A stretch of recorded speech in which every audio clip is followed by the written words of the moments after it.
بسم اللہ الرحمن الرحیم اقرأ باسم ربک الذی خلق نحمده ونصلي على رسوله الكريم اما بعد فاعوذ بالله من الشیطان الرجیم بسم اللہ الرحمن الرحیم۔ سامعین و ناظرین السلام علیکم۔ آئیے آغاز کرتے ہیں القرآن لرننگ کا لیسن نمبر 13 کے پارٹ 3 کا، جس میں ہم انشاءاللہ جزم اور شد کی مزید پریکٹس کریں گے، اور انشاءاللہ اس سبق کے مکمل ہونے پر آپ جزم اور شد والے حروف کو صحیح تلفظ کے ساتھ ادا کر سکیں گے۔ جی تو آغاز کرتے ہیں۔ اعوذ باللہ من الشیطان الرجیم بسم اللہ الرحمن الرحیم۔ پہلا لفظ جو آپ دیکھ رہے ہیں اسکرین پر، اس میں ہم سین کو جیم کے ساتھ ملائیں گے تو آواز ہوگی سج، جیم کو یا کے ساتھ ملائیں گے تو آواز ہوگی جی، سج جی۔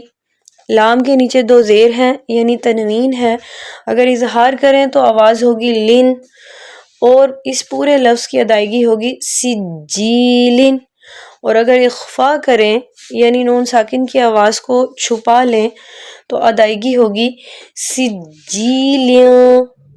اس کے بعد والا لفظ، یہاں سین کے نیچے زیر ہے، اسے جیم کے ساتھ ملائیں گے تو دوبارہ اسی طرح سے آواز ہوگی سج۔ نیکسٹ جیم کے نیچے زیر ہے، اسے یا کے ساتھ ملائیں گے تو پہلے والے لفظ کی طرح ہی یہاں پر پھر ویسے ہی آواز ہوگی جی، یا مدہ ہے، 1 سیکنڈ لمبا کریں گے سج جی۔ نیکسٹ نون پر تنوین ہے، اظہار کریں تو اس لفظ کی ادائیگی ہوگی سجینن، اور اگر اخفا کریں تو آواز ہوگی سجینو۔ اس کے بعد والے لفظ میں ہم دیکھ سکتے ہیں کہ میم پر پیش موجود ہے، اسے نون ساکن یعنی جزم والی نون کے ساتھ ملائیں گے تو آواز ہوگی مو۔ یہاں نون ساکن کی آواز کو اس لیے چھپایا گیا ہے کیونکہ نون ساکن کے بعد حروف اخفا والی فا موجود ہے، لہذا یہاں پر نون ساکن کی آواز کو چھپا کے پڑھا جائے گا۔ مو، فا پر موجود زبر کو کاف کے ساتھ ملائیں گے تو آواز ہوگی فک، کاف کے نیچے زیر ہے، اسے جزم والی یا کے ساتھ ملائیں گے تو آواز ہوگی کی، مو فک کی، اگر آوازوں کو اکٹھا کر دیں۔ نیکسٹ نون پر زبر ہے نا، اور پورے لفظ کی ادائیگی ہوگی موفقینا۔ اس کے بعد والے لفظ میں فا پر زبر موجود ہے، اس کی آواز ہوگی فا۔ نیکسٹ حمزہ کے نیچے یعنی الف، وہ الف جس پر کوئی بھی حرکت موجود ہو اسے حمزہ ہی پڑھا جاتا ہے، لہٰذا اسے جب نون کے ساتھ ملائیں گے تو آواز ہوگی فَإِن۔ یہاں غنہ بھی کیا جائے گا کیونکہ شد والی نون اور شد والی میم پر ہمیشہ غنہ کیا جاتا ہے۔ فَإِن، نون پر موجود زبر کی ادائیگی ہوگی نا، آوازوں کو اکٹھا کر دیں فَإِنَّ۔ لیکن اگر اس لفظ کو اگلے باکس میں موجود حرف یا پہلے لام والی جزم کے ساتھ ملایا جائے تو آواز ہوگی فَإِنَّ۔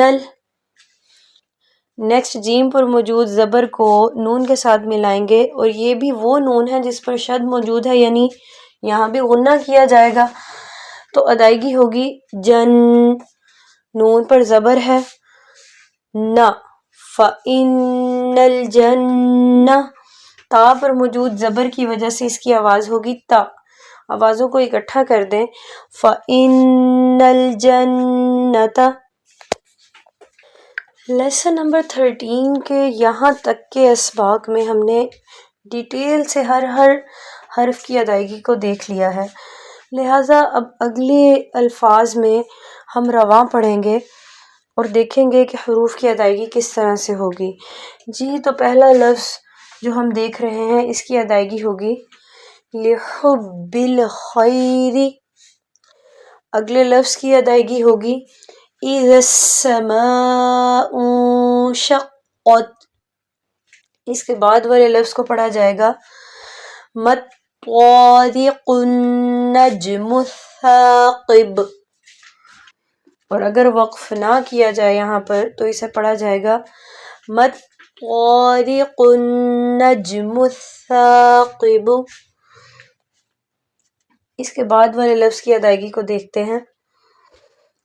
من شر الوسواس الخناس.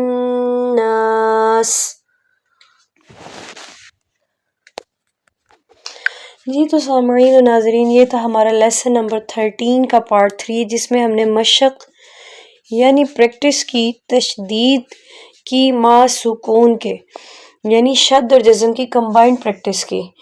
انشاءاللہ اگلے سبق میں ہم کمبائنڈ پریکٹس کریں گے تشدید کے ساتھ اور تشدید کی بعد مدہ کے، انشاءاللہ. تب تک کے لیے اللہ حافظ.